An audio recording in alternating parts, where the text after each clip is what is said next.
কাছাড়ের লক্ষ্মীপুরে বরাক নদীর ভাঙন রোধে 4 কোটি টাকার কাজের ভিত্তিপ্রস্তর স্থাপন করলেন মন্ত্রী পীযূষ হাজারিকা। কাছাড় জেলার লক্ষ্মীপুর সমজেলার অন্তর্গত বিন্নাকান্দি ঘাটে বরাক নদীর ভাঙন প্রতিরোধে 4 কোটি টাকার প্রকল্পের আনুষ্ঠানিক ভিত্তিপ্রস্তর স্থাপন করা হয়। সোমবার জলসম্পদ, তথ্য ও জনসংযোগ বিভাগের মন্ত্রী পীযূষ হাজারিকা এই প্রকল্পের ভিত্তিপ্রস্তর স্থাপন করেন। অনুষ্ঠানে মন্ত্রীর সঙ্গে উপস্থিত ছিলেন লক্ষ্মীপুরের বিধায়ক তথা রাজ্যের 3টি বিভাগের মন্ত্রী। কৌশিক রায় প্রথমে তারা কাজের ফলক উন্মোচন করেন, এরপর এক জনসভায় অংশগ্রহণ করেন। জনসভায় বক্তব্য রাখেন অনুষ্ঠানের প্রধান অতিথি মন্ত্রী পীযূষ হাজারিকা। মন্ত্রী কৌশিক রায়, জলসম্পদ বিভাগের এক্সিকিউটিভ ইঞ্জিনিয়ার সহ অন্যান্য বিশিষ্ট জনেরা। বক্তৃতায় মন্ত্রীরা নদী ভাঙন প্রতিরোধে সরকারের গৃহীত পদক্ষেপ ও উন্নয়নমূলক কাজের বিস্তারিত তুলে ধরেন। অনুষ্ঠান শেষে সাংবাদিকদের প্রশ্নের উত্তরে মন্ত্রী পীযূষ হাজারিকা জিও ব্যাগ সরবরাহকে কেন্দ্র করে ওঠা সিন্ডিকেটের অভিযোগ নাকচ করেন। তিনি বলেন, জিও ব্যাগ নিয়ে কোনো ধরনের সিন্ডিকেট চলছে না। আগে যেখানে মাত্র 3টি কোম্পানি জিও ব্যাগ সরবরাহ করত, এখন সেখানে 15টি কোম্পানি এই কাজে যুক্ত রয়েছে, ফলে সিন্ডিকেটের প্রশ্নই ওঠে না। এছাড়াও তিনি বিরোধীদের সমালোচনার জবাবে দাবি করেন, বিগত 60 বছরে পূর্ববর্তী সরকার প্রায় 4000 কিলোমিটার বাঁধ নির্মাণ করেছিল, সেখানে বর্তমান বিজেপির সরকার মাত্র 5 বছরে 1000 কিলোমিটারেরও বেশি বাঁধ নির্মাণ করেছে বলে দাবি করেন। কিন্তু গুৰুত্বপূৰ্ণ কাম এটাৰ কাৰণে আপোনালোকৰ ইয়ালৈকে আহিছোঁ। কামটো মাত্ৰ 4 কোটিৰ, কিন্তু এই কামটোৱে এখন স্কুলক বচাব আৰু অলপ বঢ়াই দিলে এখন গাঁৱক বচাব। গতিকে কামটো খুব গুৰুত্বপূৰ্ণ। তাৰ কাৰণে আপোনালোকৰ ওচৰলৈকে আহি আজি কামৰ শুভাৰম্ভণি কৰিলোঁ। শ্ৰদ্ধা ৰাইজ, যোৱা 5 বছৰত মাননীয় অসমৰ মুখ্যমন্ত্ৰী হিমন্ত বিশ্ব শৰ্মা ডাঙৰীয়াই সপোন দেখিছিলে, দেশৰ প্ৰধানমন্ত্ৰী নৰেন্দ্ৰ মোদী ডাঙৰীয়াই সপোন দেখিছিলে, দেশৰ গৃহমন্ত্ৰী অমিত শ্বাহ ডাঙৰীয়াই সপোন দেখিছিলে অসমক বানমুক্ত কৰিব লাগে, অসমক বন্যামুক্ত কৰিব লাগে। আৰু তাৰ কাৰণে যোৱা প্ৰায় 4.5 বছৰত আমি অহৰ্নিশে চেষ্টা চলালোঁ আৰু কিছু হ'লেও আমি সফল হ'লোঁ। শ্ৰদ্ধা ৰাইজ, মই আপোনালোকক জনাবলৈ পাই সুখী হৈছোঁ যে যোৱা 4.5 বছৰত অসম চৰকাৰে, জলসম্পদ বিভাগে হিমন্ত বিশ্ব শৰ্মা ডাঙৰীয়াৰ পৃষ্ঠপোষকতাত 1000 কিলোমিটাৰ নতুন মথাউৰি বনাবলৈকে সক্ষম হ'ল।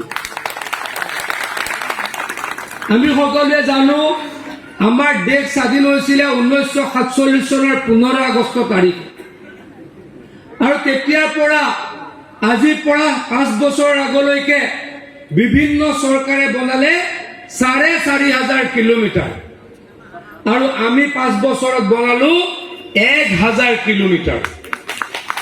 শ্ৰদ্ধা ৰাইজ, এতিয়া যদি চাওঁ, য'ত ফিজিবিলিটি বুলি কয়, য'ত মথাউৰি বনাব পাৰি, তেনেকুৱা হয়তো অসমত আৰু খুব বেছি 70 পৰা 80 কিলোমিটাৰ আছে। বাকী গোটেই মথাউৰি আমি মাৰি দিলোঁ। আজি যেতিয়া কেতিয়াবা কওঁ বানপানী মুক্ত অসম, কংগ্ৰেছ দলৰ মানুহবিলাকে আমাক তাচ্ছিল্য কৰে, কিছু বামপন্থীয়ে আমাক তাচ্ছিল্য কৰে, কিন্তু তেখেতলোকে ভাবি নাচায় যে আগতে ক'ৰ পৰা বানপানী হৈছিল। এই 1000 কিলোমিটাৰ যে আগতে মুক্ত আছিল, খালী আছিল, তাৰ মাজেৰে গাঁওবিলাকত পানী সোমাই গৈছিল। তাৰ পাছত 60 চনত মথাউৰি বনিছিলে, 70 চনত মথাউৰি বনিছিল, মথাউৰিবিলাক বেয়া হৈ গ'ল, ডেমেজ হৈ গ'ল। প্ৰত্যেক বছৰে 40 জাগাত মথাউৰি ভাঙে। তার কারণে অসমত 214 কোটি টাকা আমি দিয়েছে। আমি আপনার সবাইকে কথা দিয়েছে, আবার বিজেপি সরকার হবে, হিমন্ত বিশ্ব শর্মা মহাশয় আবার মুখ্যমন্ত্রী হবে, আবার কৌশিক রায় মহাশয় মন্ত্রী হবে। 100 কোটি টাকা আমি লক্ষ্মীপুরের জন্য দিবে, এখানে কাজ করার জন্য। আর দুইটা খুব ইম্পর্টেন্ট কাজের কথা কয়েছে, আমি 5 কোটি টাকা দেওয়ার যত্ন করবো। ওরা 7 কোটি টাকার কথা বলছে, এখন সময় বহুত নাই, 2 মাস পরে নির্বাচন, আমার কাছে এখন এত টাকা নাই, কিন্তু চেষ্টা করব 7 কোটি টাকা দেওয়ার জন্য। কিন্তু আমি আপনার সবাইকে কথা দিয়েছেন, প্রতিশ্রুতি দিলাম 5 কোটি দিবে এই কাজ করার জন্য।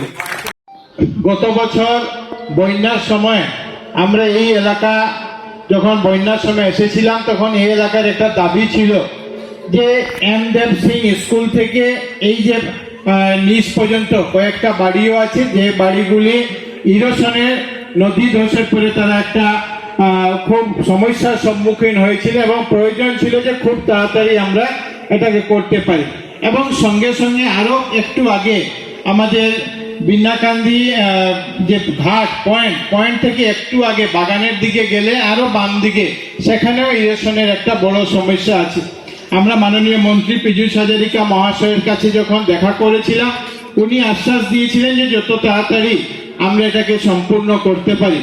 আর আজকের দিনে আমরা অত্যন্ত আনন্দিত যে মাননীয় মন্ত্রী মহাশয় নিজে এসে 4 কোটি টাকা ব্যয়ে আমাদের এখানে 265 মিটার প্রোটেকশনের যে কাজ, যে প্রোটেকশনের যে কাজ, সেটা উনি শিলান্যাস করছেন।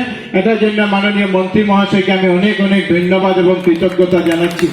এবং এম দেব সিং স্কুল সহ এই এলাকার মানুষের যে সমস্যা, সেই সমস্যা আমরা দূর করতে সক্ষম হব বলে আমি আশা করছি। আমি ইতিমধ্যে মাননীয় মন্ত্রী মহাশয়কে কয়েকটা বিষয় আমি অবহিত করেছি যে আমাদের এখানে বন্যা কম হয়, কিন্তু ইরোশনের যে সমস্যা, সেই সমস্যা অনেক বেশি। কারণ যখন বরাক নদীর জল বাড়ে, যখন আমাদের ঝিরির জল যখন উপর থেকে খুব বেশি করে আসে, তখন আমাদের এলাকায় যে ইরোশন, নদী ভাঙ্গনের যে সমস্যা হয়।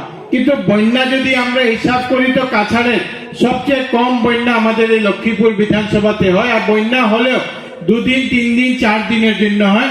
বিন্নাকান্দি এলাকাতে যখন বরাকের জল কমা শুরু হয়, তখন বিন্নাকান্দি এলাকাতে কিছু কিছু জায়গা আছে, পাবদা থেকে শুরু করে ছোটামান্দা, এই এলাকাগুলিতে বন্যা হয়। কিন্তু নদী ভাঙ্গনের যে সমস্যা, সেই সমস্যাটা অনেক বেশি।